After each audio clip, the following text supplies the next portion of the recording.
Hello everyone, good morning and welcome to my academy. Today we will see important lesson of modern Indian history. The topic is 1857 revolt.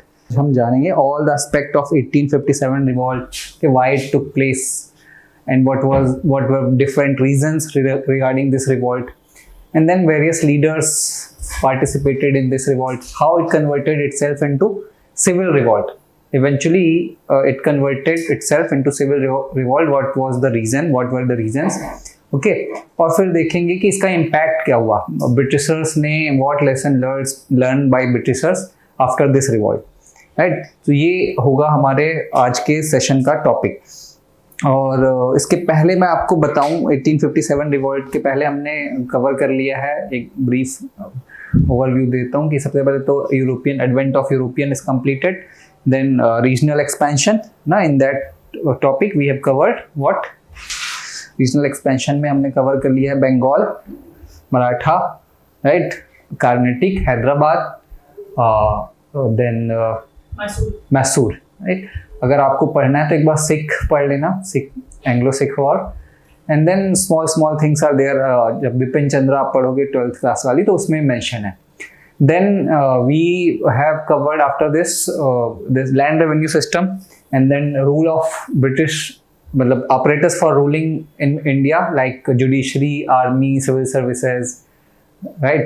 And acts we have also covered, different acts, and acts are very important. जैसे कल exam हुआ है EPFO का, you might be appearing for that examination, most of you, है ना? उसमें आप देखना कि दो क्वेश्चन जो EO वाला पेपर आया था, दो क्वेश्चन मॉडर्न हिस्ट्री से, तो they were related to acts. One was related to regulating act 1773 and another was regarding act Indian 1935 act, right? अभी मैंने APFC वाला पेपर देखा नहीं है, उसको देखूंगा तो उसमें भी जो होगा वो मैं बताऊंगा। और क्वेश्चन पेपर देखोगे तो हिस्ट्री के बारे में पता चलेगा कि हिस्ट्री जो है वो what we read question doesn't come from there most of the time, है ना? तो ऐसा ही है हिस्ट्री में, मतलब what we have to do, we have to have a standard book, standard resources, उसी को पढ़ना है, NCERT plus book plus class notes. उसके अलावा कुछ आता है तो for that test series comes to our rescue. Test series में हमको सीखना होता है कि कैसे जो नॉलेज हमारे पास है, based on that knowledge how we have to mark question correct. Okay, so क्योंकि otherwise what you will face कि हिस्ट्री इतना वास्ट है कि योर होल प्रिपरेशन और your whole time of 1 year will go into reading in history only. तो वो चीज़ आप ध्यान रखना, ठीक है? तो 1857 रिवॉल्ट को समझने से पहले मैं आपको एक एग्जांपल देता हूँ कि जैसे अभी स्टार्ट करने से पहले let's start with an example. कुछ दिनों पहले there was farmers revolt, right? Farmers were revolting against some foreign laws in India. So what was the reason for that kind of revolt? मतलब revolt तो नहीं बोलूँगा, लेकिन protest का reason क्या था, farmers protest का? Dissatisfaction with government policies. Right? They were not happy with the farm acts introduced by the government. They were having some apprehensions regarding, privatization of market and all. Okay, ठीक है, तो एक reason ये था कि they were not happy with the establishment, right? उससे थोड़ा और पहले जाओ, if you remember when this government came into the power in इसमें 2014 में, उससे पहले भी ये लोग प्रोटेस्ट करते थे, right? They were protesting and also this Arvind Kejriwal government Delhi में जो आई, उसका रीजन ये था कि जो अन्ना हजारे वाला मूवमेंट था, right? Lokpal and so what was the reason there? वहाँ पे वो लोग क्यों कर रहे थे? करप्शन। दे वर सेइंग कि बहुत करप्ट है गवर्नमेंट, लोकपाल लेके आओ, है ना? और it was in all India का, वो उस टाइम पे 2012 आई गेस तब की बात है, 12-13 की बात है, कि it was a very widespread movement. People from all over the world came and participated in that movement. So उसमें देखो, मतलब they were also having some kind of apprehension, some kind of problem against government. तो what they chose to protest for that, right? तो अगर हम India की बात करें, 1857 के इंडिया की, उस टाइम में who is the government? Britishers, right? तो ब्रिटिशर्स ने they have introduced some kind of policies, जैसे हमने अभी पढ़ा पिछले क्लास में लैंड रेवेन्यू पॉलिसीज, ठीक? लैंड रेवेन्यू पॉलिसीज थी। उसके बाद सिविल सर्विसेज का इशू था, आर्मी थी, right? And then judiciary also. So they have introduced kind of system, and apart from that, we will see that बड़े social change भी किया. Abolition of sati, right? Abolition of child marriage, promotion of education, women education, ठीक है? Introduction of Christian missionaries. All these things they started, and I told you the reason why they were thinking themselves as their responsibility to educate the uncivilized population, right? White man's burden. तो people were not happy.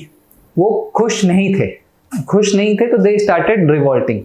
ठीक, 1857 revolt was major, बहुत बड़ा revolt था, लेकिन इसके पहले around hundreds, 100 से भी ज्यादा, मोर देन हंड्रेड्स,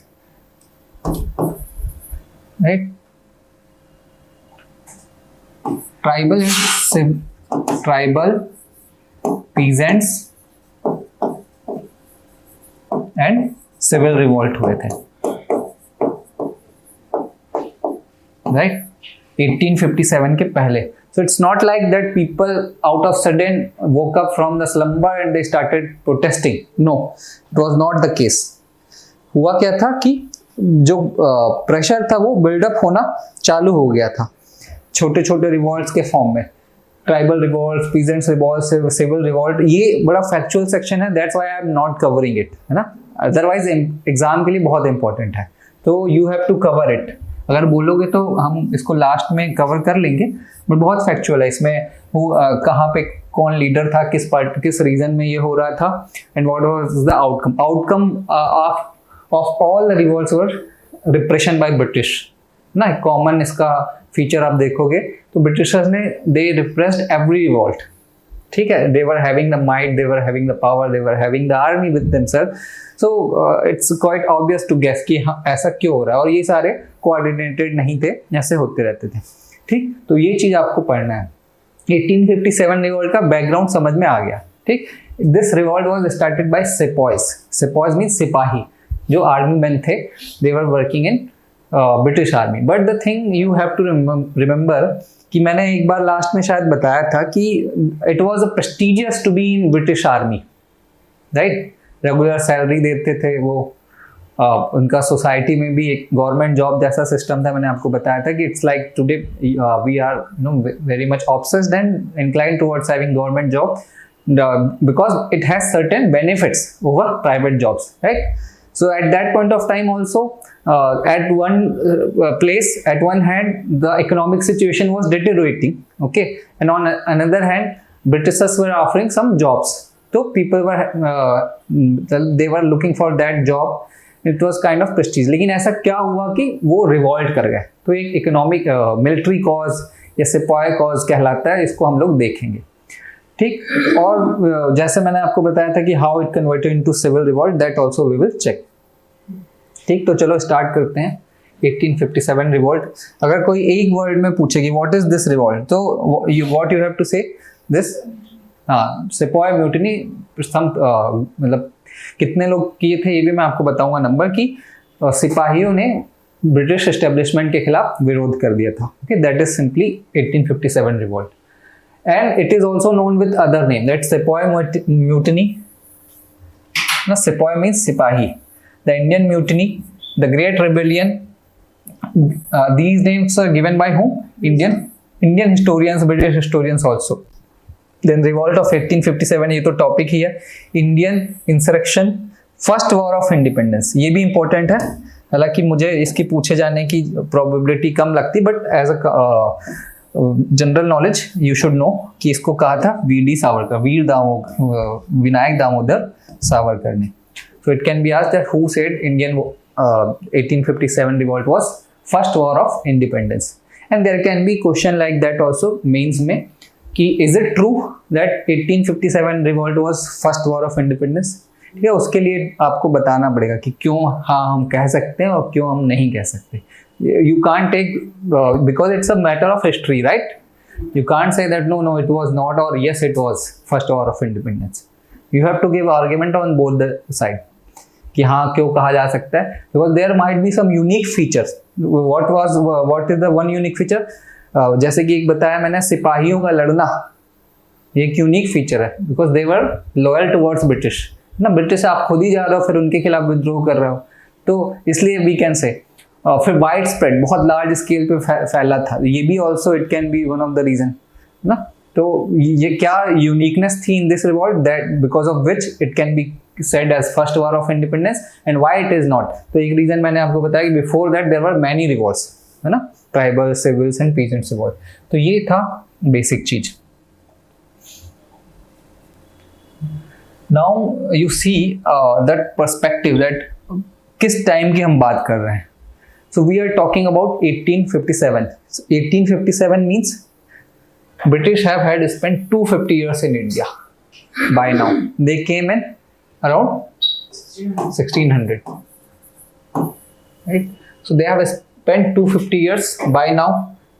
1857 की बात कर रहे हैं, तो 250 सालों का इतिहास तो आपको अपना नहीं पता होगा, राइट? और ब्रिटिश को इंडिया के बारे में पता चल गया। अगर मैं आपसे सिर्फ 50 साल की हिस्ट्री पूछूं, वी बीइंग एन इंडियन, है ना, हमको नहीं पता है, हम बस पढ़ रहे हैं हिस्ट्री, ठीक है?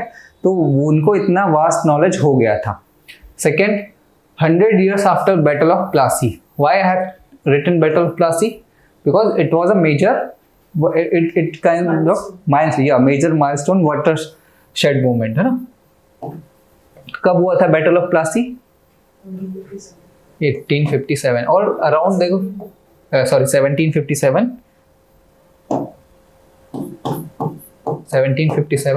23rd जून ना।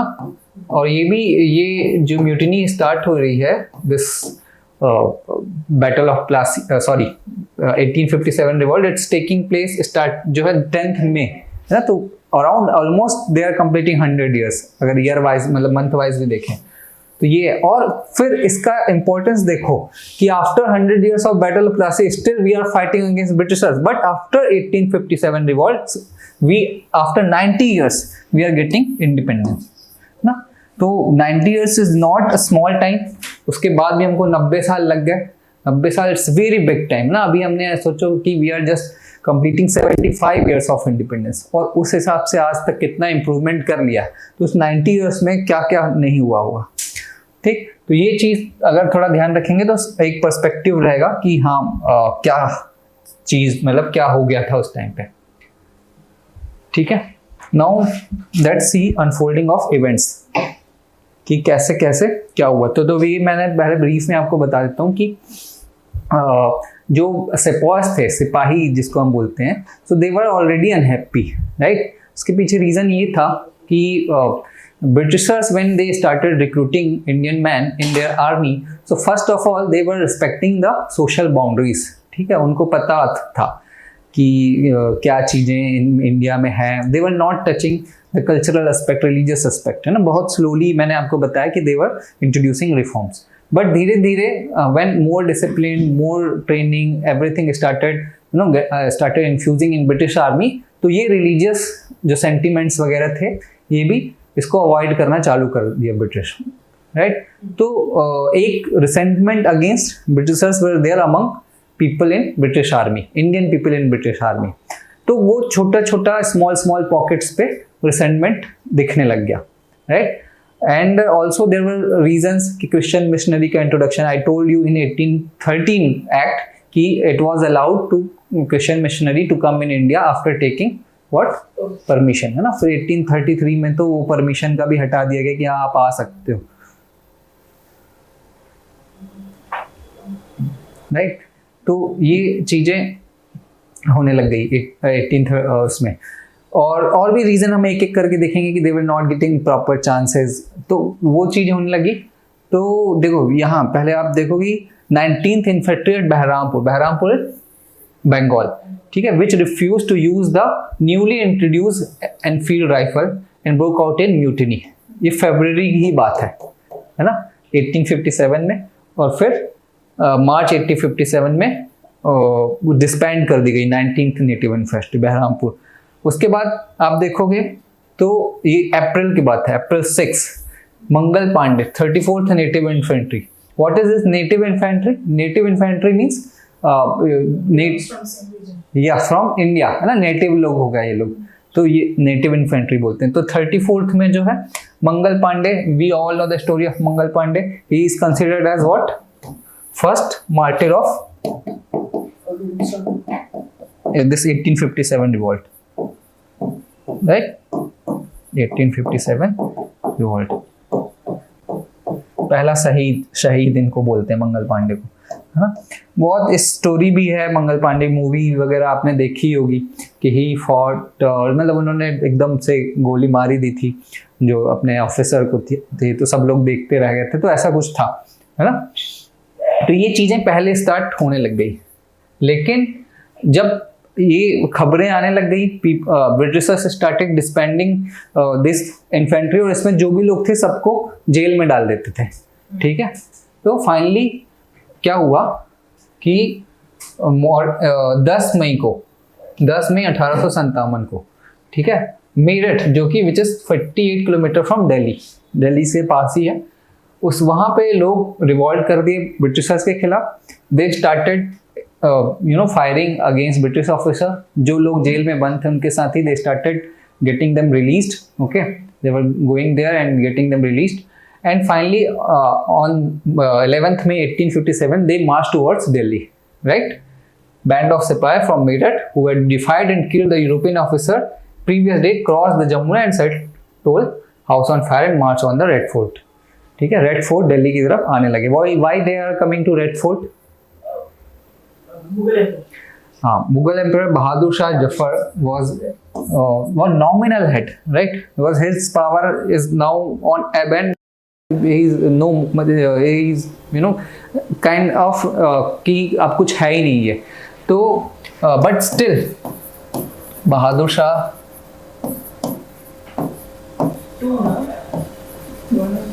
हाँ to basically Zafar, 70 year, more than 70-year-old guy, more than 70-year-old, right? तो बहादुर Shah Zafar was nominal head, Mughal head, right?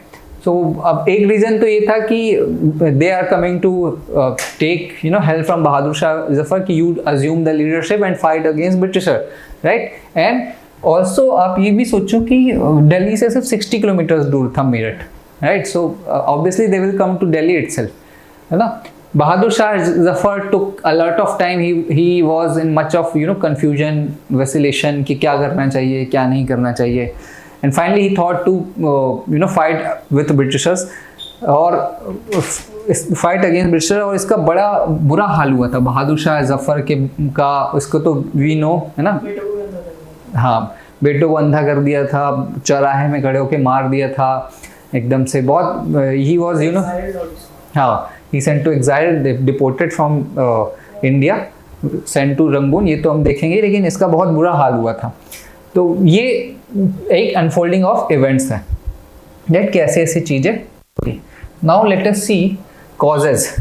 Okay, so causes, this can be asked in your examination and you have read most of the causes. You just have to churn your brain and you will bring up with all these, come up with all these causes, right? So first cause we will divide in this manner, like economic, political, socio-economical, and then religious causes, and finally immediate cause or military causes, right? So what is the first cause? Economic cause. So economic cause I have told you already, right? Land revenue system of Britishers, high taxation from both from peasants also and zamindars also, right? And then when Britishers came, they started introducing kind of industrialization, ना? तो it caused deindustrialization of Indian industry. ये हम लोग पढ़ेंगे when we will study economic impact of British India. Deindustrialization. What is this deindustrialization? कि India में what was the industry at that point of time? Traditional crafts. Yes, traditional craft, ना? Traditional hand crafts. So people were working there, right? But Britishers, and also we know that we were having a major surplus of what? Cotton, है ना? Which Britishers started exporting as raw material. Where they started exporting to London, and London by this time they are having industrial revolution. means they are having machines. So with the help of this machine, they are producing ready-made cloths. So obviously these handmade cloths are costly also. आज भी हमको पता है कि खादी की चीज़ें महंगी मिलती हैं. खादी वाली चीज़ें आप हैंडमेड या कुछ भी हैंडीक्राफ्ट लेंगे सो इट्स कंपेरेटिवली चीपर, है ना. वही चीज़ आप प्लास्टिक का या ऐसा कुछ ले लीजिए, इट्स कंपेरेटिवली लेस कॉस्टली. तो वो ये इंडस्ट्री यहाँ से हटने लग गई, क्योंकि जब हमारे मार्केट में, हमारे इंडिया में एक चीपर वर्जन या हैंडीक्राफ्ट्स में जो लोग काम करते थे इसमें, ना, artisans, different kind of artisan, they return to their lands. जैसे कि अभी कोविड हुआ था. कोविड में what happened when lockdown was imposed, so people working, labours class working all over India, they started going back to their home. और वहाँ पे वो खेती में ही करने लगे. अगर आप किसी से बात करोगे तो दे विल से कि हम 1 साल बड़ा अच्छे से खेती किए, घर में रहे. और एग्रीकल्चर उस टाइम पे फिर इसी रीजन से डाउन नहीं हुआ, राइट. तो इंडियंस के टाइम, उस टाइम पे यही ऑफर था. तो वहाँ पे गए तो लैंड में ऑलरेडी हमने प्रॉब्लम देखी है कि high revenue, people are not able to produce whatever they are producing, they have to pay back to the Britishers को देना रहता था, कुछ बचता ही नहीं था. तो वहाँ पे भी हालत खराब. सो विच इंक्रीज्ड देयर पॉवर्टी, राइट. तो ये सबसे बड़ा मेजर कॉज था इकोनॉमिक कॉज में. अगर हम देखें इकोनॉमिक पॉलिसीज ऑफ ब्रिटिशर्स, यही लिखा हुआ है. Traditional economic fabric of Indian society, ना, रुइनेशन ऑफ हैंडीक्राफ्ट इंडस्ट्रीज खत्म हो गई. स्ट्रिंगटेड मेथड टू रेवेन्यू कलेक्शन की मेथड इतनी खराब हुआ करती थी, यू वोंट बिलीव कि people were like, they were just कि इट्स बियॉन्ड आवर इमेजिनेशन. मतलब उनको उनके बालों से बांध देना, ठीक है, और मतलब कोड़े से मारना, all these things were used by Britishers. Now influx of British manufactured goods, I told you, what they were doing, they were introducing high tariff, were imposed duties on Indian made goods, and how low tariff for imported British goods.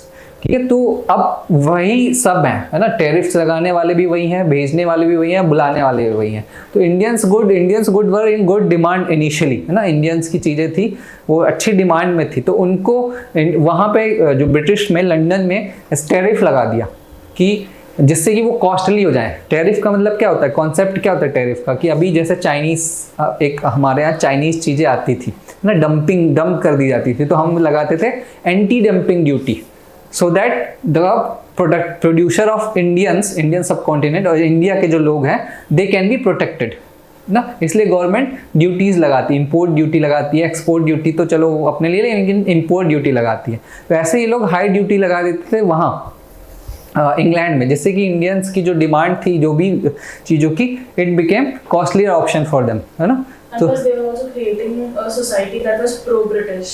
नहीं, वो तो they were doing here in India, but in England also. उससे भी तो demand बड़ी होगी. हाँ, that was also exactly.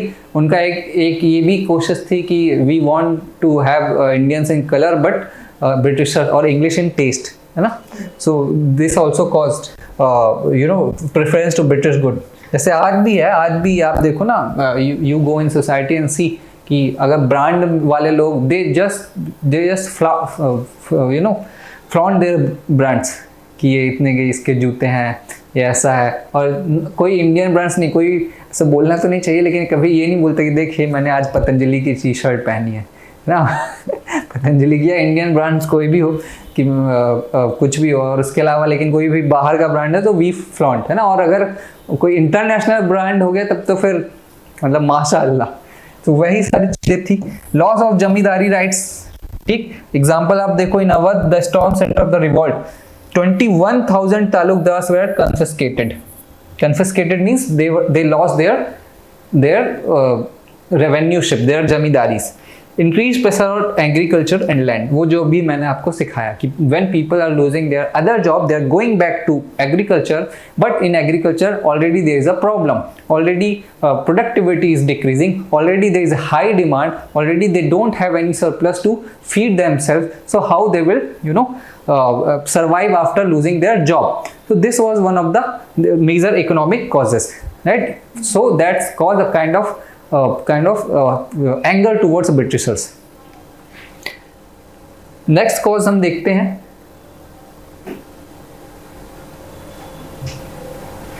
Next cause आप देखो political cause. So political cause में क्या था, आप देखिए कि British introduce various policies, right? Policies of subsidiary alliance, subsidiary alliance we have covered already, right? So what is subsidiary alliance? Who introduced? I told you in previous classes, and very important topic, subsidiary alliance. All the points related to subsidiary alliance you have to remember, right? So it was introduced by whom? Lord? No, Wellesley. Okay, Wellesley, you don't have to forget. Subsidiary alliance you see around 1798, right? Until Wellesley was there, 1807 I guess. So why? Because in 1799 in fourth Anglo-Mysore war, fourth Anglo-Mysore war, Tipu Sultan died. He was offered to sign subsidiary alliance by Wellesley, but he refused to do so. Right, so it's very if you set a correlation, so it becomes easy to remember. And what is subsidiary alliance? Means this is a kind of offer to all the regional powers present out there that you just disband your native army, we will provide you army, and in lieu of that you have to pay us some money. Right, and we will appoint a resident there, and all the internal as well as external decision will be taken by Britishers, by that resident, and if you want to take any decision you have to ask from the resident itself, right? So this was the idea of subsidiary alliance. Next is doctrine of lapse. This was introduced by Lord Dalhousie. Dalhousie was the Governor General from 1848 to 1856, right? So again a very important name, Lord Dalhousie. So what is doctrine of lapse? Doctrine of lapse means at that point of time when any king was dying, so his son, be it biological or inherited son, he can inherit his kingship again. He can be considered as the next ruler of that region. जैसे कि हमने देखा था like in case of Carnatic,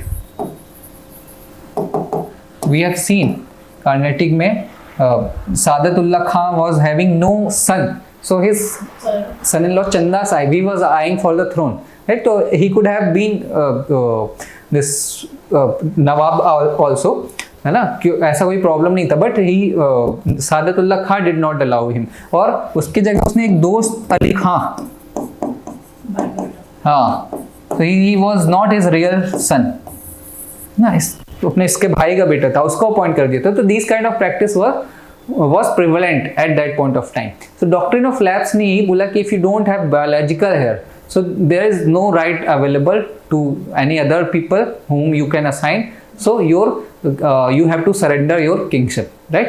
और झांसी की रानी basically इसी के लिए लड़ रही थी. तो Lord Dalhousie, it prohibited a Hindu ruler without a natural heir from adopting a successor, and after the ruler died or abdicated, annexing of his land to complete jurisdiction. आप किसी को अनेक्स नहीं कर सकते, मतलब अगर रूलर की डेथ हो जाती है तो that's it, that's end of his rain, that's end of his वंश, इसको आपको बोले डिसेंडेंट्स, ठीक है, ये प्रॉब्लम थी. तो डॉक्ट्रिन ऑफ लैप्स से जो लोकल रूलर्स थे they became unhappy, right, against whom Britishers के खिलाफ लोकल रूलर हो गया. इकोनॉमिक पॉलिसी से किसको प्रॉब्लम हुई? Peasants of the country as well as zamindars.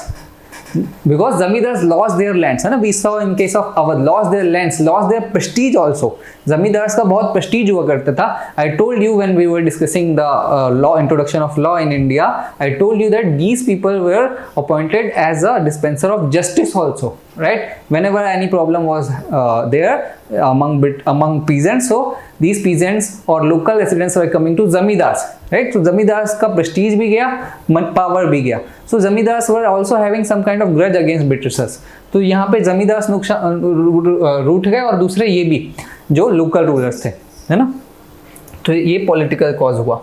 Next is socio religious cause. Socio religious cause I told you India right now, है ना, after completing 75 years of independence, where we are considered as the largest democracy of the world, and we are living in 21st century among all the modernity between AI and then other blockchain, कौन सी चीजें नहीं है. Still we are having debate over uniform civil code, right? That it's despite being a matter of equality, we are discussing that it's a matter of religion, right? It is not, or that is a matter of separate debate. But what the point I'm trying to make here कि आप समझो कि अभी भी society उतनी mature नहीं हुई है, right? So this is the thing which we are talking of 1857, मतलब आज से 90 प्लस 150 साल पहले की बात. So if someone is coming and introducing any changes in our social or religious thing, so it is kind of very we will be very offended. अभी भी we follow our religious delicately, बहुत अच्छे से follow करते हैं. our marriages are held according to our religion, ठीक है, सारी चीजें सब रिलीजन के हिसाब से होती हैं. तो it is very dear to us. So this was the case in 1857 also. और ब्रिटिशर्स का तो एजेंडा कुछ और था. उनको लगता था कि तुम क्या इस सांप पकड़ने वाला देश है, तुम लोग ऐसी चीजें करते हो. शादी में जो खर्चा होता था, ब्रिटिशर्स वर टेलिंग कि ये बहुत ज़्यादा खर्चा कर देते हो पॉम्प एंड शो में, ना. उसके लिए भी फिर बाल गंगाधर तिलक ने उसका आर्ग्यूमेंट दिया था, वो हम बाद में देखेंगे. तो ये सारी चीज़ें हो रही थी. And they started introducing acts like religious disabilities act 56. इसमें क्या हुआ कि change the Hindu law of inheritance, enabling a Hindu who had converted into Christianity to inherit his ancestor properties. ठीक है, मतलब अब ये लॉ के थ्रू हिंदू को क्रिश्चियन में बदलने की कोशिश करने लगे. It's a kind of giving what incentive. At the one end, they are disallowing a Hindu heir to come into the power after the death of his father, but on the other hand, if they are saying that if a Hindu is converted to Christian, so he can have the inheritance right.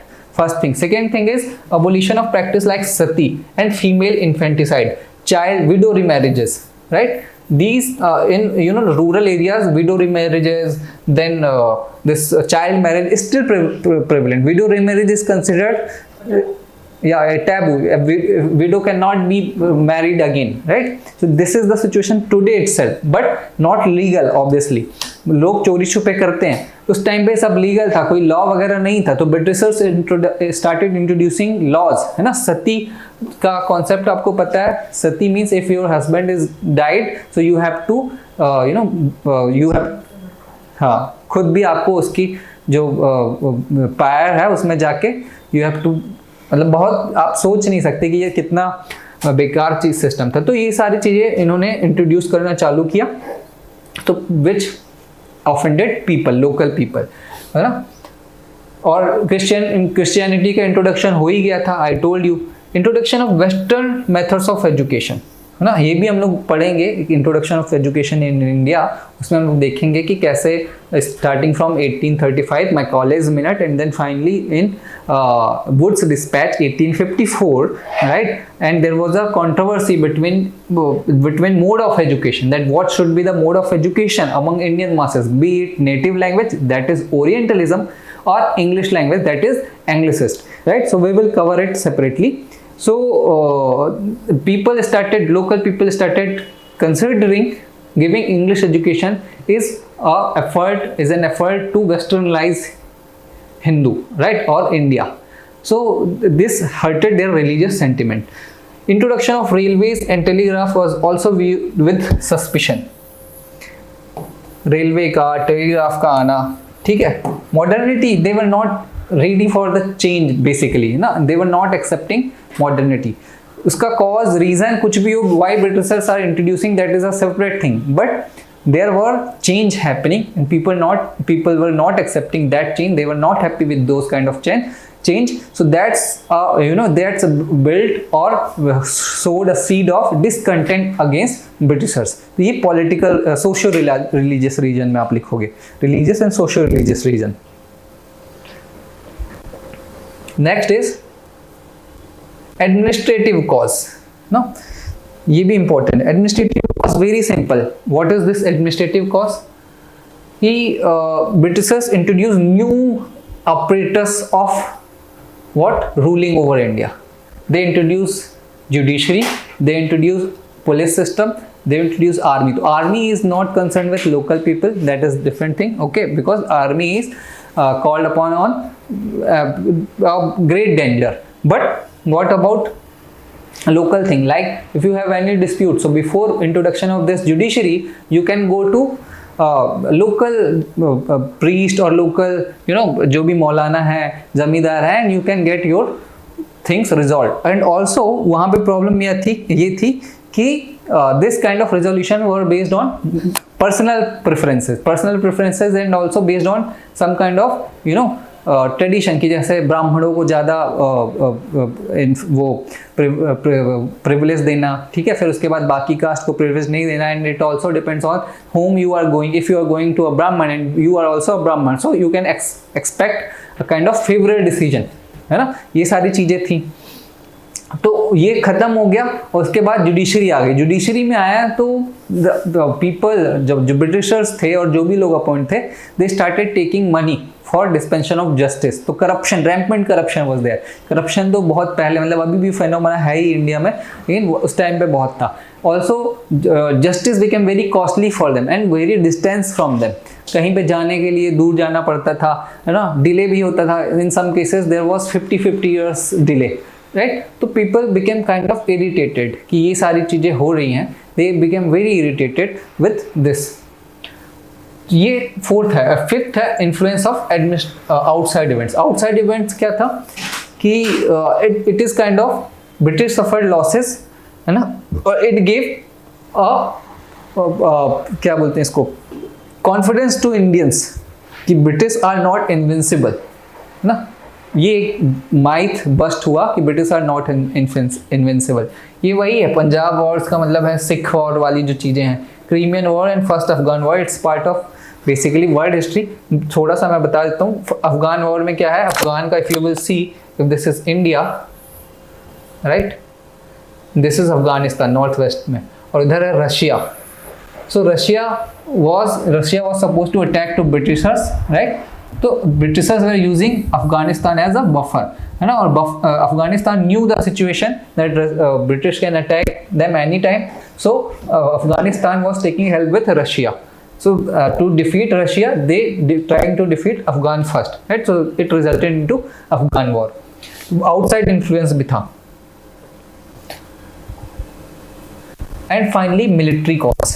ये बड़ा important है. Why Sepoy revolted? It can be asked separate question itself.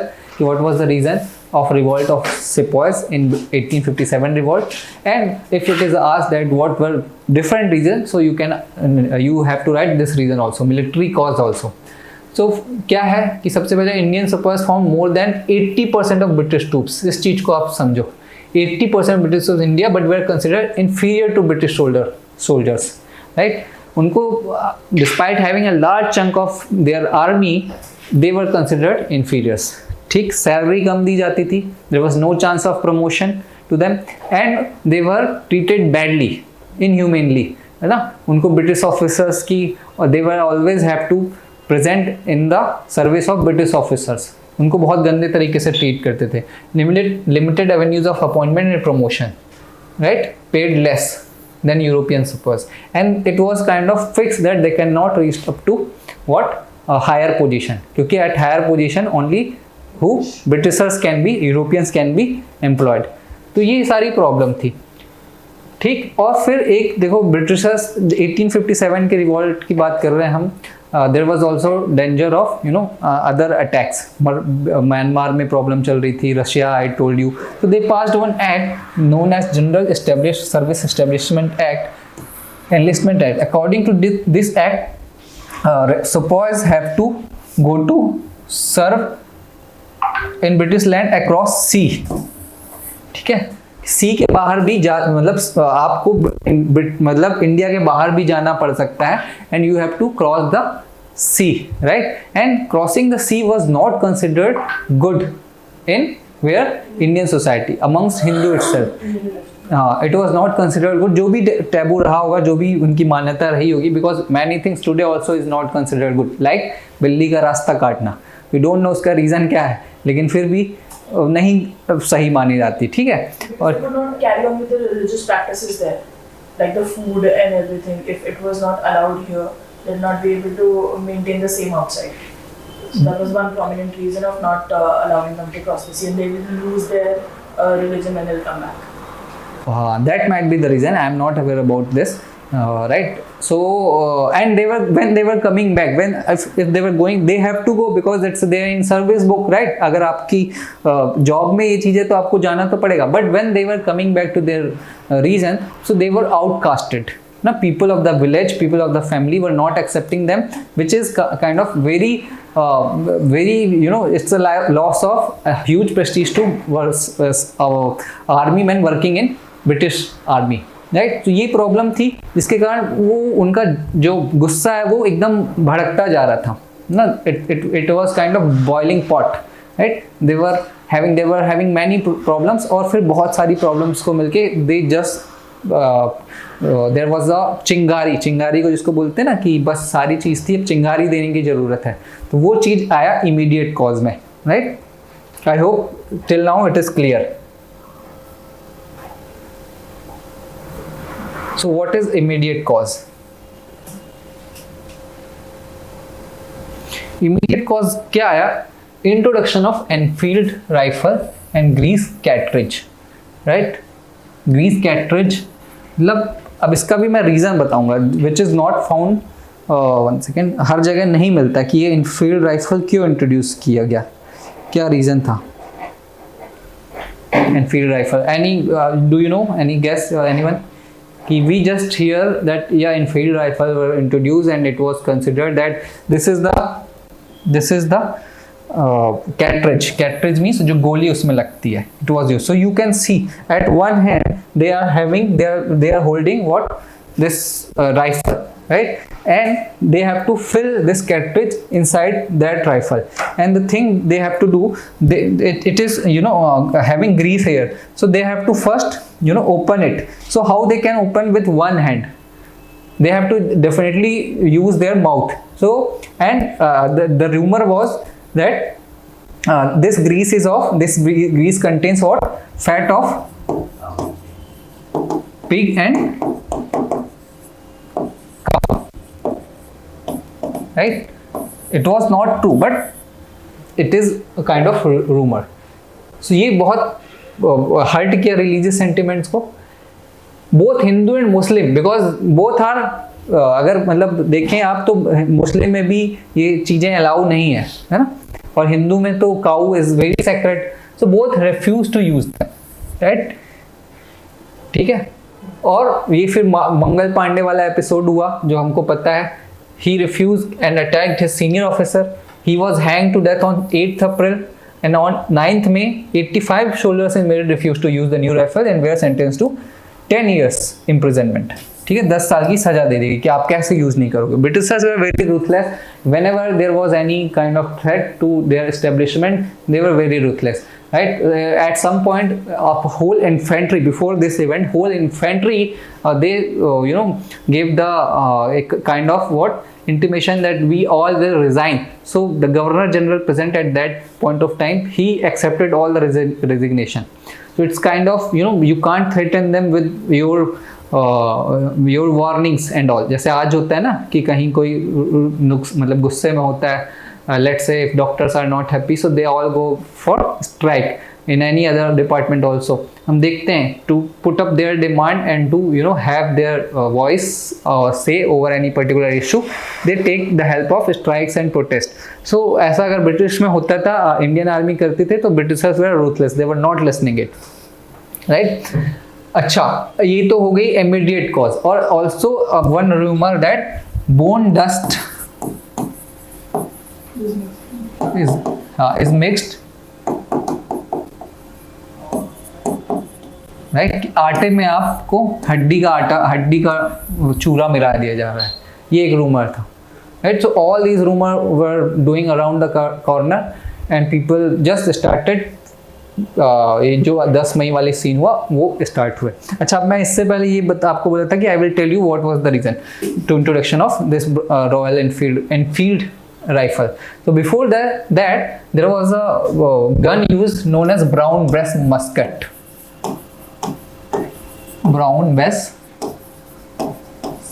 musket, okay, and it was also, हालांकि ये ज़्यादा important नहीं है, I don't think it can be asked in the examination, but you must know कि भाई ऐसा हुआ क्यों, and you don't know UPSC, they go in this extent कि पूछते ही हैं कि ऐसा क्यों हुआ. तो इसके पहले आपको पता है कि अराउंड 50s में 80-50s में there were एंग्लो-सिख war, right? So in this war Sikh were also having brown breast musket. So it means Britishers are not having any advantage over native people, and Britishers always wanted to have an advantage. Or because of this musket, Britishers suffered huge casualties in Indo-Sikh war. तो उनको ये पता चल गया कि भाई हमको कुछ नया करना पड़ेगा, है ना? एंड ऑल्सो और बेनिफिट अगर मैं आपको बताऊं, so first is range.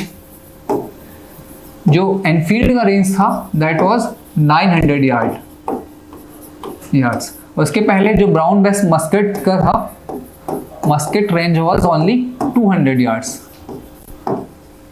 right? So you can see the kind of improvement, right?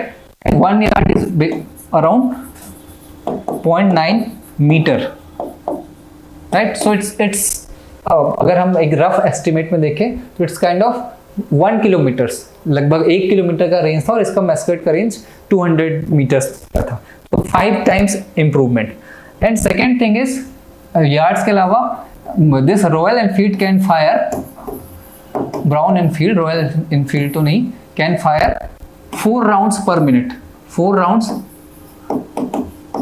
per minute, है ना? And musket only 1 round per minute, 1 round per minute, right?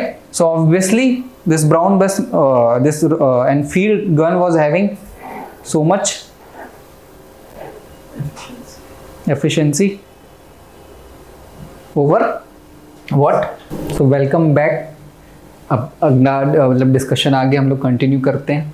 We have seen the causes, right, कि क्या क्या causes थे 1857 revolt के.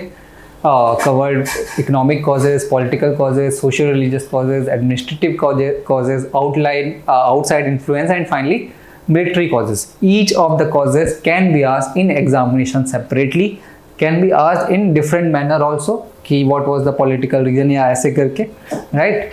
And then finally there can be question of having same kind having what are the causes. And also these kind of question, मतलब ये causes का 1.2 मतलब statement में भी पूछा जा सकता है ना. तो ये भी पॉसिबिलिटी है कि ऐसा भी हो सकता है. फाइन. अब देखते हैं सेंटर्स ऑफ द रिवॉल्ट, कि ये 1857 रिवॉल्ट बेसिकली हुआ कहाँ था, ये जानना बहुत जरूरी है. When you don't know, so you consider that it's a widespread all India revolt, but it was not. It was mainly confined to North India, है ना? नॉर्थ इंडिया रीजन, मेनली कहाँ पे? हाँ, कानपुर, लखनऊ, बरेली, झांसी, ग्वालियर एंड आरा इन बिहार. तो बेसिकली मेनली कुछ इस area में ही फैला हुआ था बस, ठीक है, ज़्यादा इससे ज़्यादा फैला नहीं होता. And not everybody supported this revolt, ठीक है. किसमें कौन दिया था? This is also known as leaders of revolt, जो हम दिखेंगे. तो लीडर्स ऑफ रिवॉल्ट, है ना. Can be asked separately in match making thing also कि क्या है, बहुत हालांकि वो है मतलब हमेशा यूज किए जाने वाली चीज, बट लीडर्स ऑफ रिवॉल्ट भी पूछा जा सकता है। ठीक, first Lucknow, in Lucknow under the leadership of Begum Hazrat Mahal. Lucknow के जो लोग होंगे या जो कभी जाएंगे तो Hazratganj is a very famous place, right, it looks like CP of Delhi, so you can understand now that वो नेम कहाँ से लिया गया है। ठीक है, हजरत बेगम हजरत। कानपुर में Nana Saheb, who was the Nana Saheb, Marathas के साथ जो मराठास का बाजीराव टू कानपुर भेजा गया था, तो उनके adopted son Nana Saheb. Jhansi under Rani Lakshmibai, we all know that about Jhansi, Rani Lakshmibai brave lady ना, Jhansi under Lakshmibai. Bihar revolt under Kunwar Singh, right? So these names you have to remember, who were the leader of revolts. Or you can see in this way, like Delhi, Bahadur Shah II, John Nicholas, British officer who suppressed the revolt, है ना। लखनऊ, बेगम हजरत महल, then Kanpur, Nana Saheb, Jhansi and Gwalior, Tantya Tope and Lakshmibai. Bareilly, Khan Bahadur Khan, है ना। Allahabad and Banaras, Maulvi Liaquat Ali, and Bihar Kunwar Singh ना। This also you can go through, not much important I would say.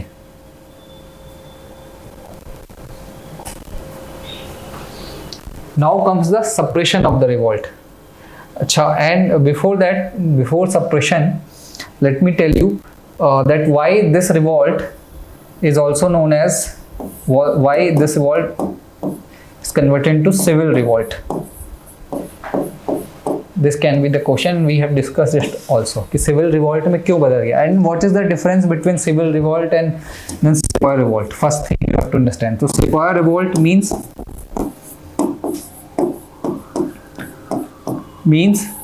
only certain section, only sepoys are revolting.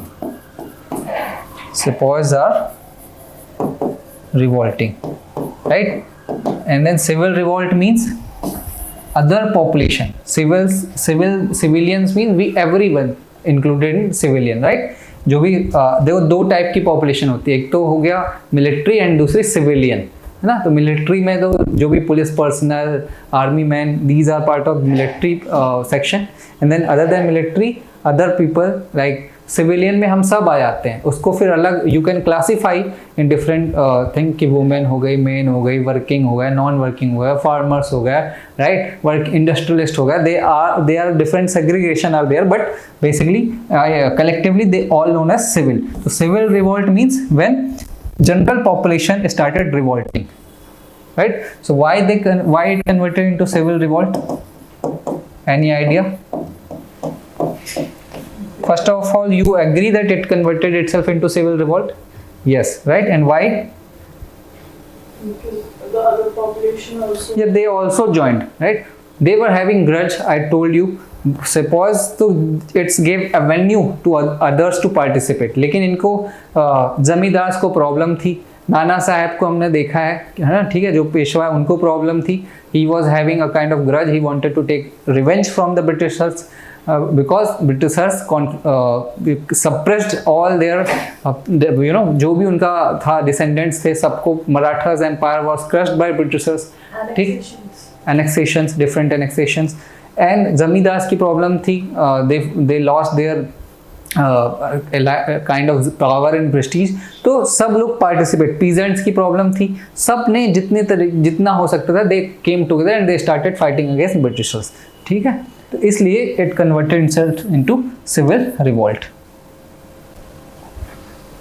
Suppression. Britishers were very harsh against revolution. It is kind of आप समझ सकते हो कि powerful, मतलब what should I से, मतलब आपको अगर अभी हम बोलें कि इंडिया गवर्नमेंट है, इतनी मेजॉरिटी पॉपुलेशन है, एंड इफ मिलिट्री मतलब वैसे तो we are democracy, so anyone can protest, right, and there are instances of protest हम देखते रहते हैं कभी कभी।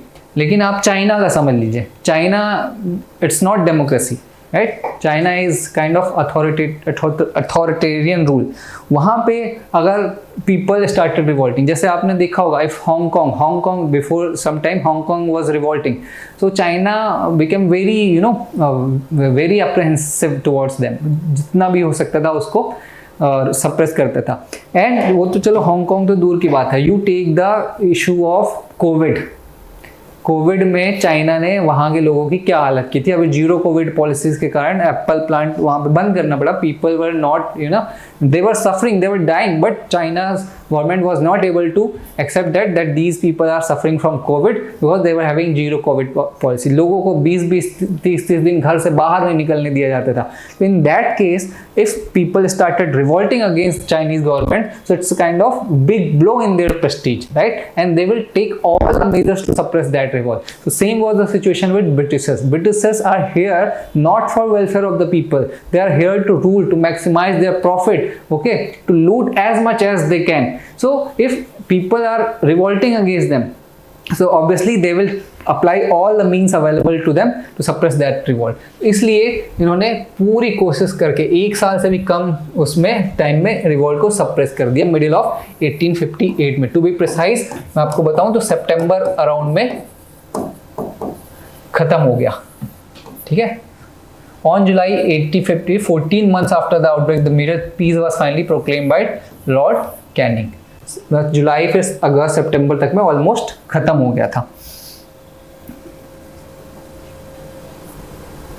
Why did revolt fail? Again, this is very important question कि revolt आखिर सक्सेसफुल क्यों नहीं हो पाया?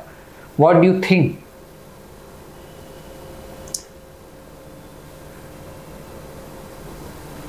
बताओ कुछ। और एक मैं आपको अगर बताऊं कि 50% ऑफ ब्रिटिश इंडियन आर्मी, मतलब Indian, let me right in that way, 50%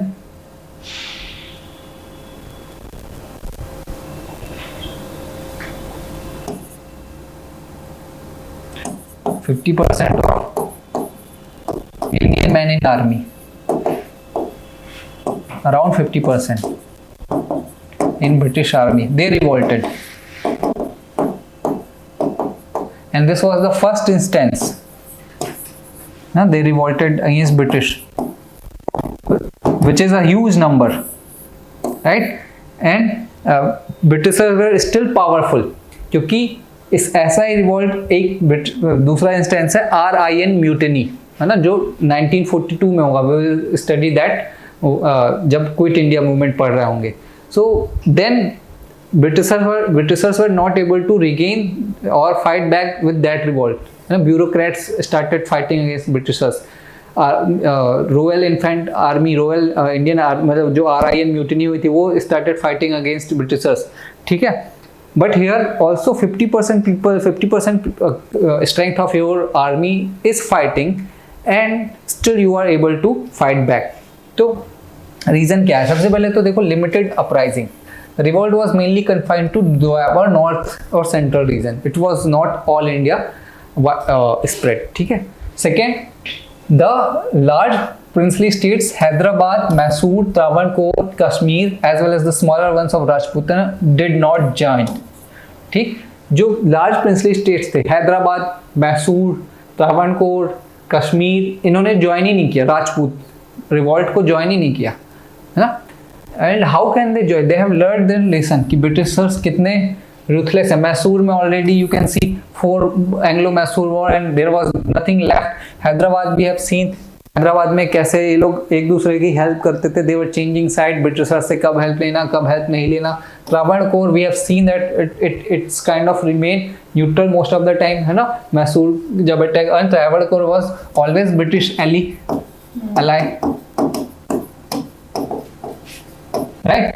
and then Kashmir also, Kashmir में भी अभी उतने आगे जा नहीं पाए थे, तो इन्होंने ब्रिटिशर्स ने they offered some kind of relaxation to Kashmir, है ना। और एक चीज है इसमें मोस्ट, जो पंजाब एरिया था. सो इसमें जो इसके जो आर्मी मैन थे, they helped to suppress revolt.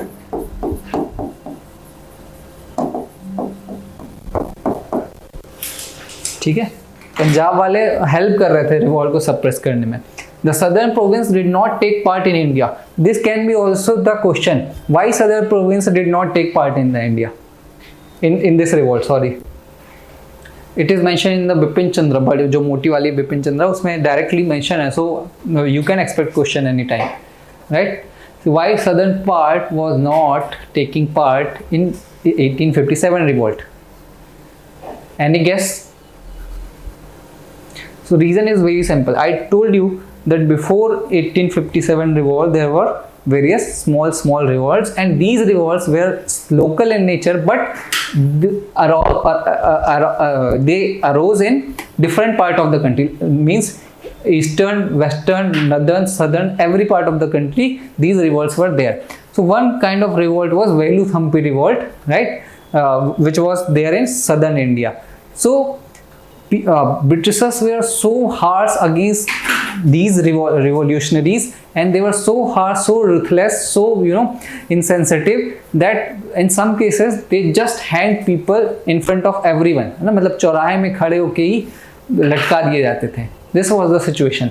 So the response was so severe, the suppression was so severe that people were afraid for fighting against Britishers, right? कि कैसे, how can we fight against Britishers? We have seen that what Britishers do, and it was also the kind of intention of Britishers to show to incite a kind of what fear amongst the heart of the people. जैसे कि आतंकवादी terrorists, what they do, they just do kind of blast so that they can fulfill their agenda अपना fulfil कर सके, to spread fear, to spread what they are fighting for. तो उसके लिए they take the help of bombing and all, जिससे कि कुछ लोग मरे और लोगों में एक आतंकवादी एक्टिविटीज का डर पैदा हो, right. So this was the case. Southern India revolt का सप्रेशन इतना सीवियर था that they even refrain to take part in 1857 revolt. Lack of effective leadership.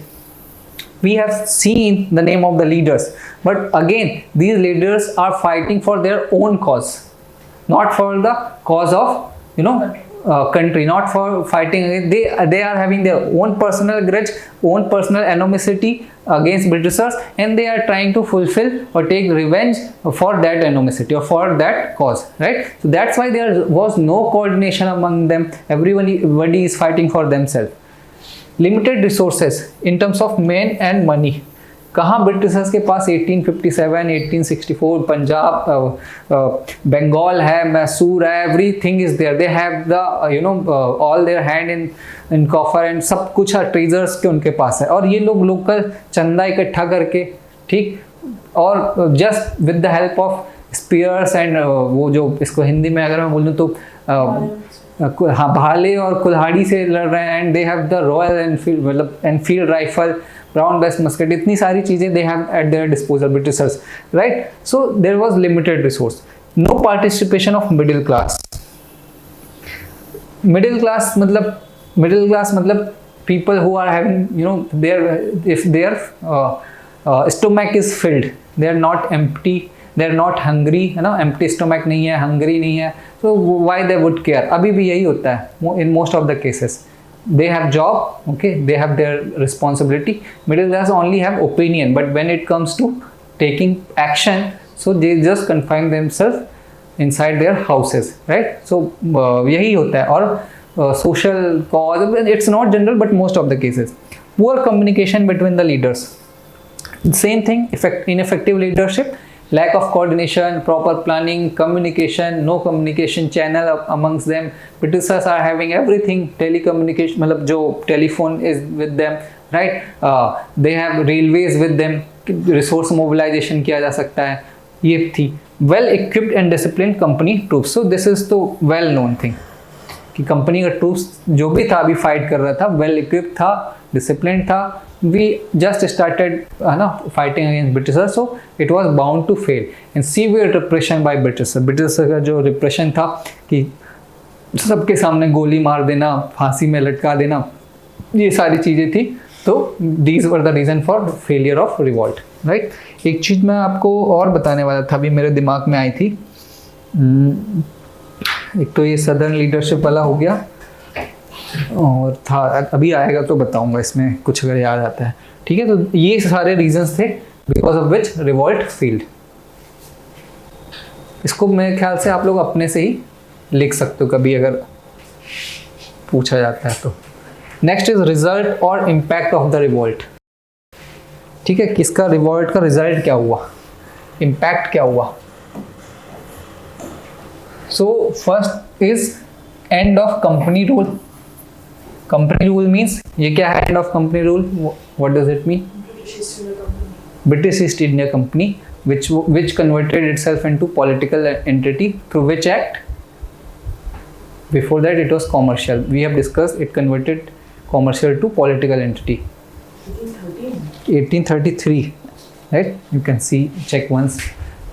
So it converted into political entity, and it was taking part in the administration, ruling over the country. But after this revolt, Britishers got the opportunity to disband East India Company completely, and British Parliament took over the control, right? Direct rule of British Crown, direct rule. They will start ruling directly.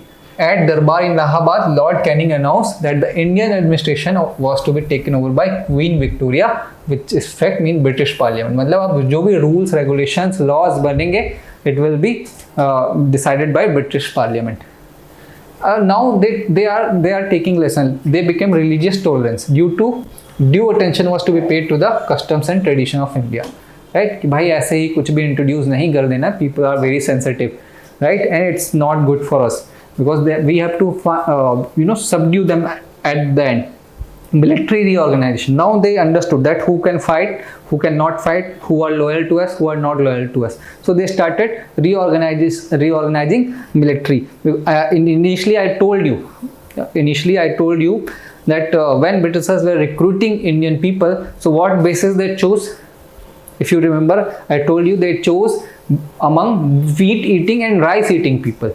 Right? They thought that wheat eating are more strong rather than rice eating, right? And it is, I think this is also the belief present today also. घर में बोला जाता है अगर नहीं खाओ तो रोटी खाया करो, रोटी में ज़्यादा ताकत होती है. ठीक है, so this is also the belief, or there can be some factual basis also. तो वहाँ पे भी उन्होंने they took the decision basis on something. तो देखो ब्रिटिशर जो भी decision लेते थे ना, it's not any illogical decision. They were having facts, they were having committee, they were doing research, traditional knowledge पे, customs पे, ठीक है, based on that thing they were taking decisions. So यहाँ पे भी they took lesson. उन्होंने क्या किया कि भाई अब जो है मिलिट्री का रीऑर्गेनाइजेशन करो, and who are loyal to us just recruit those, है ना, fighters, non fighters, fire martial और नॉन मार्शल रेस करके रिक्रूटमेंट वो सेग्रीगेशन होने लग गया था. ठीक, एंड पासिंग ऑफ 1858 एक्ट, ये भी हम देखते हैं अभी, ये भी इसका इम्पैक्ट था. ठीक है, administrative change, it can be understood in this way also. What administrative change were brought in? The Governor General's office was replaced by office of Viceroy, right? So if you remember, first thing was governor, right? Then came Governor General of Bengal, from which act? Regulating in 1773. And then this is Governor General of Bengal. Madras and Bombay came under Governor General of Bengal. Then came Governor General of India. By which act? 1833, right? And then finally in 1858 it converted itself into Viceroy. Only name is changing, work and everything is same, no? Converted into Viceroy. Office of Board of Control and Code of Director were abolished. This is again important thing. What this Office of Board of Control, it was introduced in which act? Board of Control. 1773. No. Board of Control. It came in Pitt's India Act 1784, Pitt's India Act, if you remember, है ना? So it's getting abolished after 18 and it is of no use, na?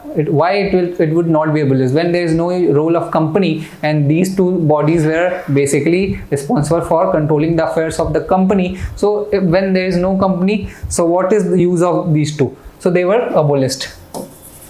The doctrine of lapse was also abolished, right? Doctrine of lapse, because it's a kind of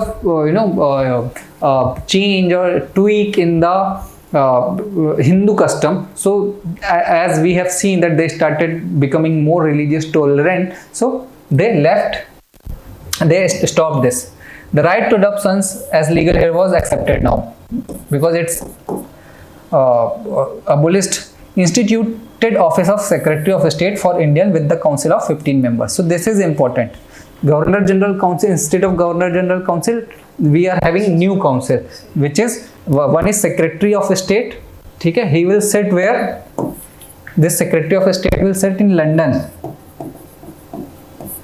Okay, and sorry, 1 second. 15-member council where they will be there in London, and then he will come to India. Secretary of State. 15 members council. So 15 members council. Now they will make what? Laws and all the decision. And then Secretary of State. So 2 person will be responsible most of the for taking most of the decision. One is Secretary of State and one is Governor General. ठीक है? Governor. Viceroy. Sorry. Viceroy. Second is Viceroy. Secretary of State and Viceroy. Members of the Indian Civil Service to be appointed on the basis of competition. Now we have seen that how it unfolded. Initially they started giving just for the namesake, but finally in 1858 act they told that now they will be recruited through competition. The Viceroy was to be assisted with Executive Council. Like Governor General Council, he will have Executive Council. Right? If you have any confusion, I will explain it कौन सा क्या था इसको, लेकिन कल मैं explain करूंगा आपको पूरे numbers and name of the members के साथ. ठीक है. नाउ कंक्लूजन, इसके बारे में आप देखें कि the revolt of 1857 was unprecedented event in the history of British India, a watershed movement, a watermark movement. ठीक है. A kind of major landmark. It united though in limited way many sections of Indian society for a common cause. ठीक है. Though the revolt failed to achieve the desired goal, it sowed the seeds of Indian nationalism. Yeah, it is very important. Indian nationalism. Why Britishers were able to have the policy of divide and rule? Because there was no concept of nationalism. If people would have known that we are part of the same nation, so I don't think it was possible to it's possible for Britishers to rule over such large country. Right now we see that we are the part of the same country, right? And what is good for the nation and what are the policies of any particular political party, based on this policies, their agendas, we choose the government, right? Because we had the idea of nationalism.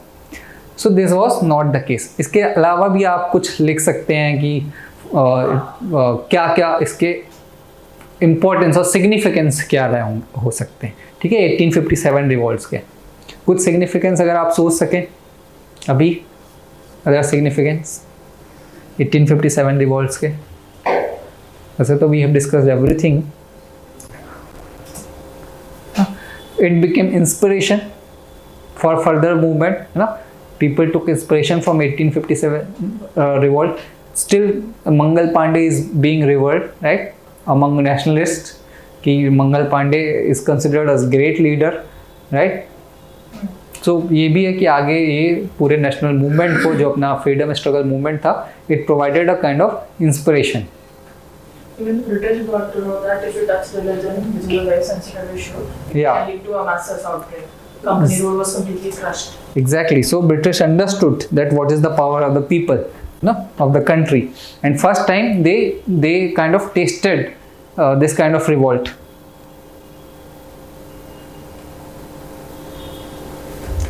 हाँ, now this is important that the question is like, who was the Governor General during 1857 revolt?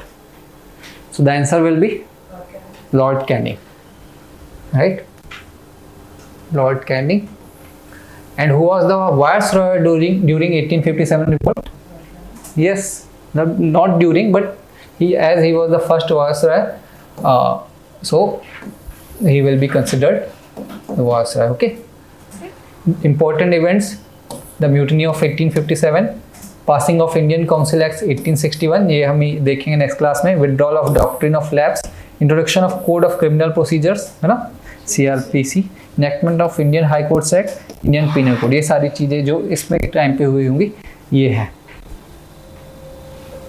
Now let's this is another unique thing which I have included in the books. It is not mentioned कि भाई leaders का हुआ क्या. Like when I was teaching you that annexation of Bengal, right? Then I told you what happened to Mir Jafar, है ना? If you remember कि वो फिर ऐसे ही गुर्बत में, यानी कि गरीबी में यहाँ वहाँ घूमता हुआ, and what happened to him it is not known. So we should also know as a teacher, a student of history, कि भाई इन लोगों का हुआ क्या.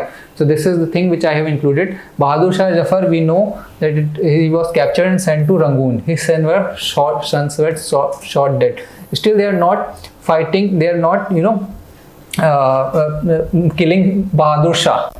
You understand this? Bahadur Shah, still they are not killing, because killing Bahadur Shah means you are giving the impression that you are just not respecting Mughals authority. ठीक है. हाँ, और जो मैं बताने वाला था वो मुझे याद आ गया कि what I was supposed to tell you, कि इनका एजेंडा क्या था. When peasants or this sepoys and then various leaders, these leaders, like when they were fighting, so what they wanted to achieve from this revolt? Can you guess? Yeah, right. It was not like they wanted to get rid of British. Right ऐसा नहीं था कि वो आज़ादी चाहते थे, जो हमारा आगे का पूरा फ्रीडम स्ट्रगल हुआ. तो अभी it's not the freedom struggle movement, right. You need to understand that freedom struggle movement जो आफ्टर एस्टेब्लिशमेंट ऑफ कांग्रेस और मतलब इसके बाद से चालू होगा. फिर मॉडरेट्स आएंगे. Moderates will not be in the idea, they will not be having the idea कि नहीं ब्रिटिश चले जाए. दे वर एक्सपेक्टिंग कि just give us some concession to rule us, to rule India should rule by Indians and you be there, है ना. उन्होंने एक जो they were asking for the colonies like Canada, Ireland, kind of that. तो यहाँ पे जो ये रिवॉल्ट्स जो लीडर्स थे, दे वर जस्ट आस्किंग कि give us like regional state which we were having before, है ना. मुगल्स जो थे, जैसे अवध था, ये सारी चीज़ें थी, तो वो वैसा चाहते थे. Because in one cases in Awadh, in Lucknow Awadh, the British Qadir was there, the, है ना. हाँ, जे just ascended him in throne, मतलब उन्होंने ऐसा बोल दिया कि अब British Qadir is our leader. तो ये प्रिंसली स्टेट्स और वो वाला टाइम चाहते थे. ठीक है. तो बहादुर शाह जफर का देखो क्या हाल हुआ.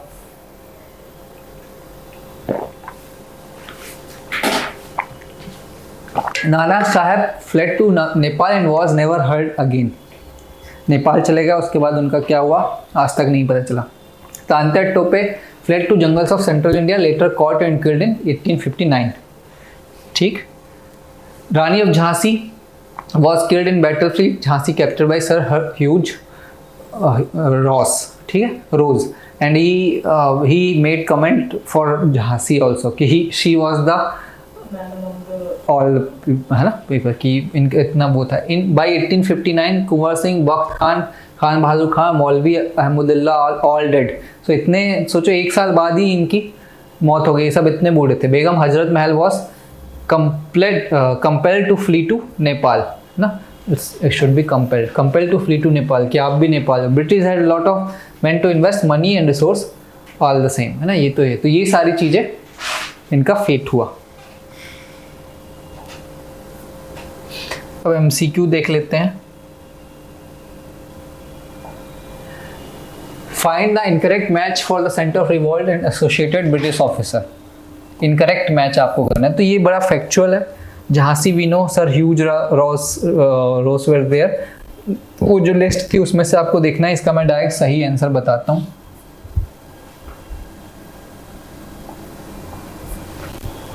ए है कि in Delhi the officer were John Nicholas, ठीक है। ये देखो इसमें देखना, in Delhi Bahadur Shah was the nominal leader and the real commander was under general Bakht Khan, seems right.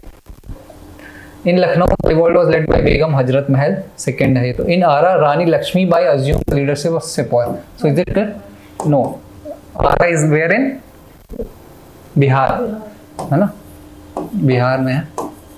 एक मूवी है, I would suggest to watch,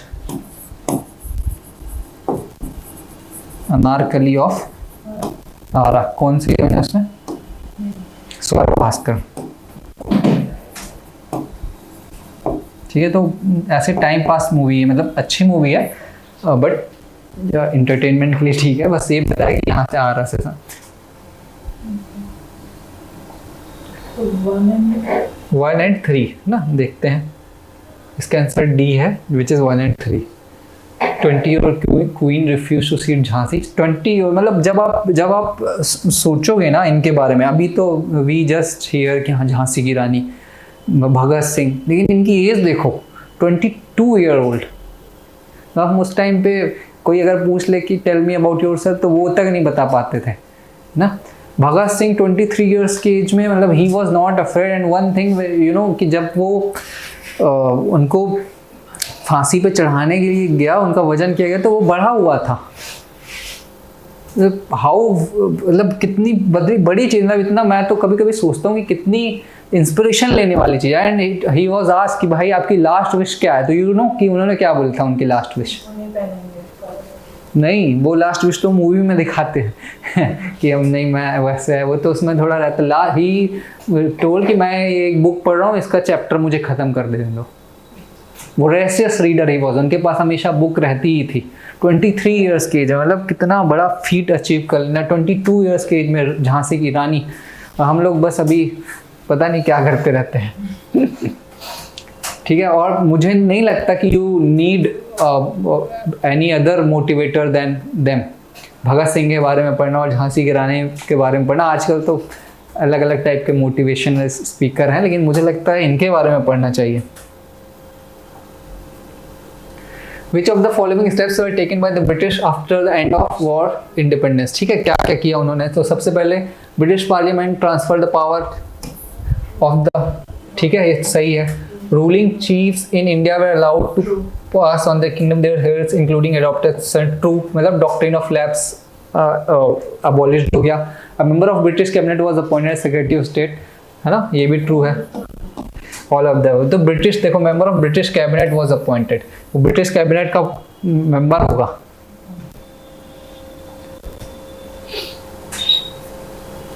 ठीक है, all of the.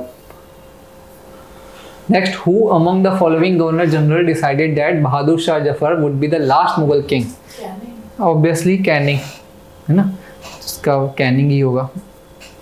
C, governor Lord Canning decided that Bahadur Shah Zafar would be the last Mughal king. ठीक है, फिर ये क्या लिखा हुआ है? 1857 is the official history of revolt published by publication division. तो पता नहीं, ये ज़्यादा इंपॉर्टेंट नहीं है।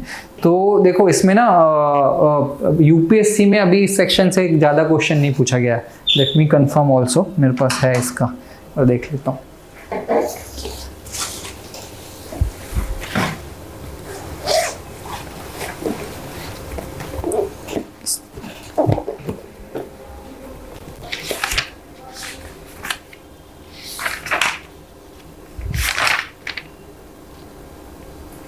हाँ, इसमें से ज़्यादा क्वेश्चन नहीं है, only mains question was there, जो एक क्वेश्चन था। डिस्कस कर लेते हैं इसको। Explain, and I think we will be able to discuss, explain how the uprising of 1857 constitutes an important watershed.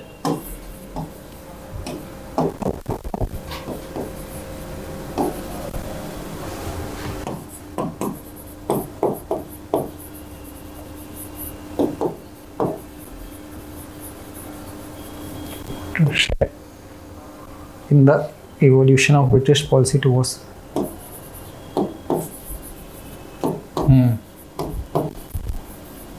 evolution of British policies towards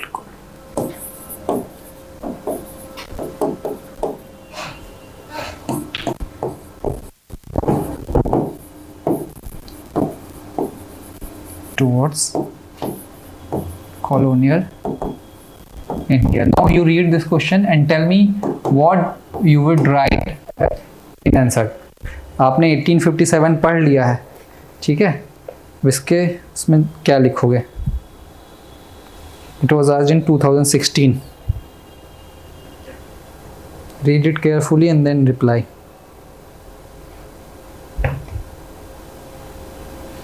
कितना words में लिखना सही? Let's say 150 words या 250 भी ले लो, फिर भी बताओ. थोड़ा इंट्रो उसके बारे में देखकर then we can have the impact of the revolt. नहीं, कुछ बताओ मेरे को, पॉइंट्स बताओ. जैसे अपराइजिंग के कॉजेस, उसमें अपराइजिंग के कॉजेस उसके अंदर मेंशन करके. 1 second.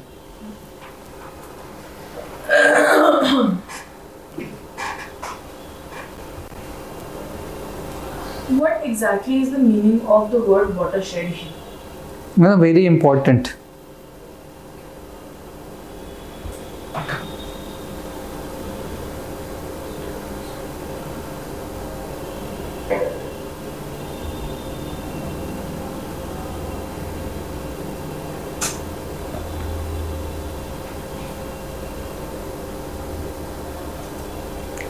इसको आप पढ़ो, देखो.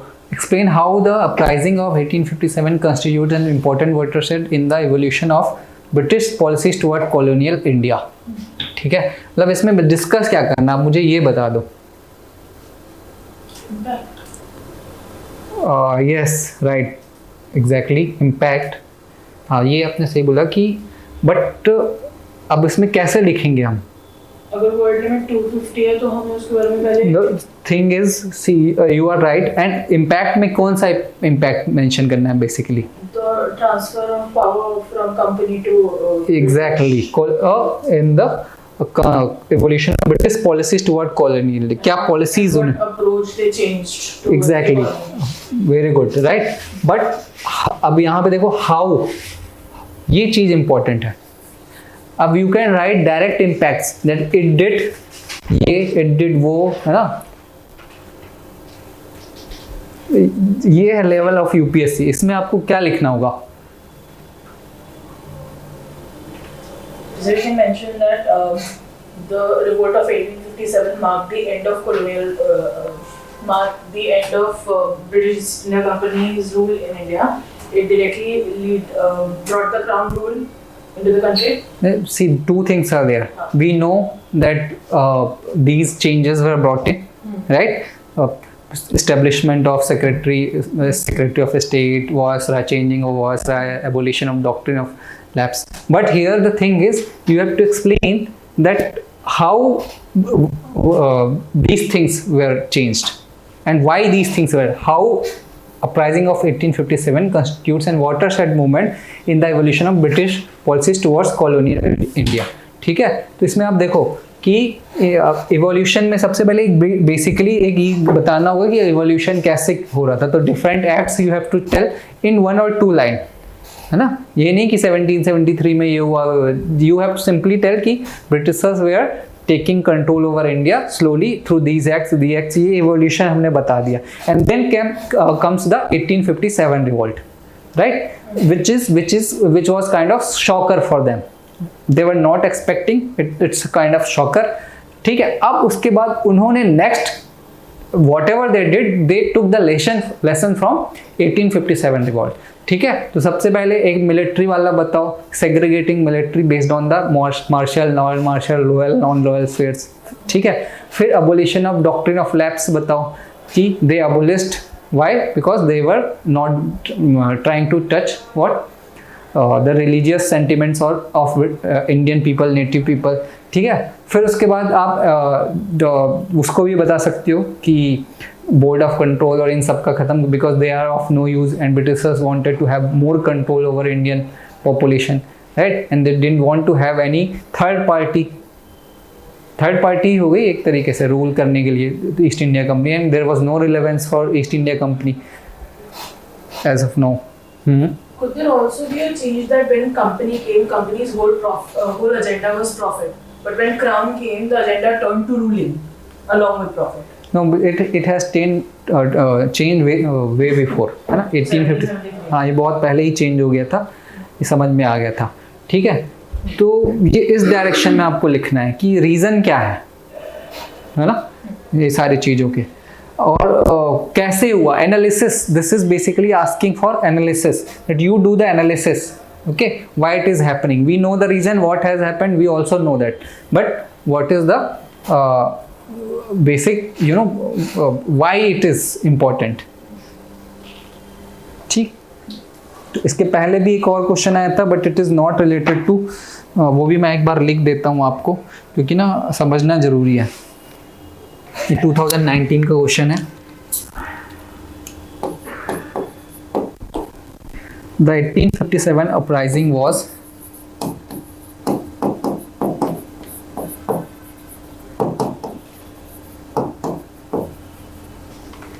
The culmination of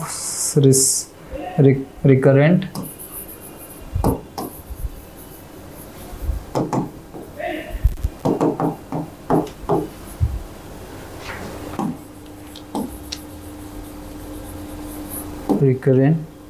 big and small local rebellions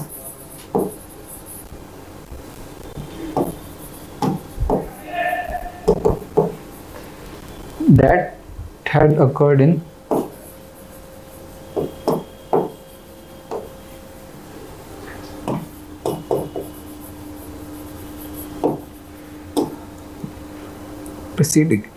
the preceding 100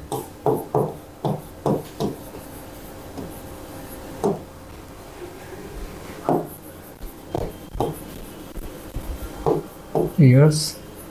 ठीक है, elucidate.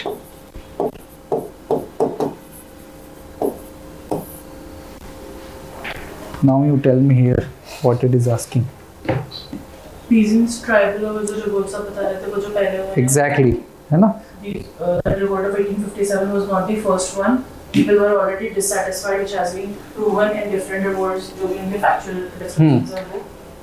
Right. So here we don't have to directly mention peasant, civils, and tribal revolts. No, we have to do analysis. That is very important. पहले तो if you are naive or you are not well prepared, so by seeing the 1857 revolt, you can start writing after about 1857 itself, which is not true. Now you don't have to mention anything about 1857 revolt. ठीक है, इसमें थोड़ा सा mention कर सकते हो, but जो peasant, civil and all those revolts were there, you have to mention that how dissatisfaction started brewing against Britishers and how dissatisfaction, you know, finally culminated in the form of 1857 revolt. ठीक है, reached peak.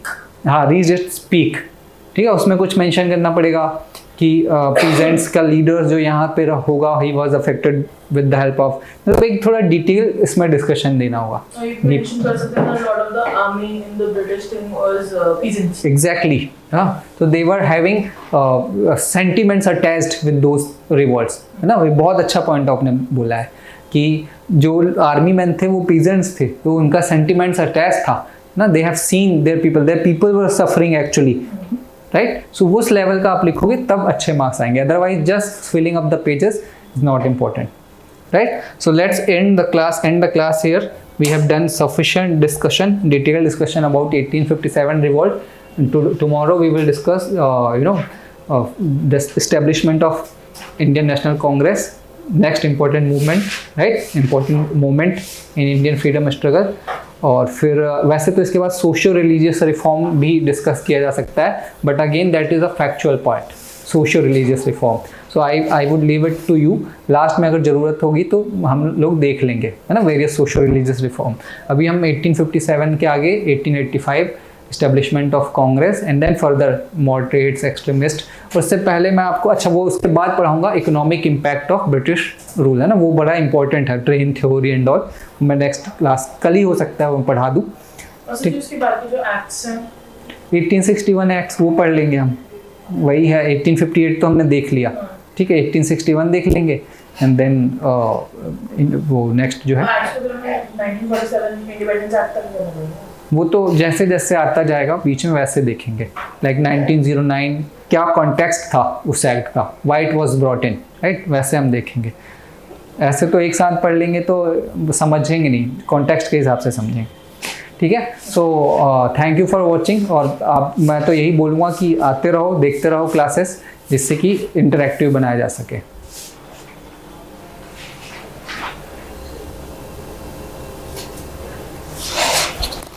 ठीक, आज अगर आपको current affair